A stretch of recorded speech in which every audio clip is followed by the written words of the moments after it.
Hi! In front of me is XIAOMI PAD 5 and today I would like to show you how you can operate split screen view on this device. First of all, select an app, like Play Store. Now click on the square button and hold it. Then you need to click on this icon with two rectangles, just home button one more time, and over here tap on the other app, like Chrome or Files.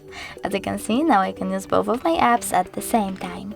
If you are to go back from this mode, drag one of your apps to the sides and click on home button.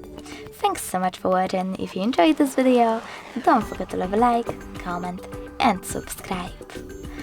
Bye!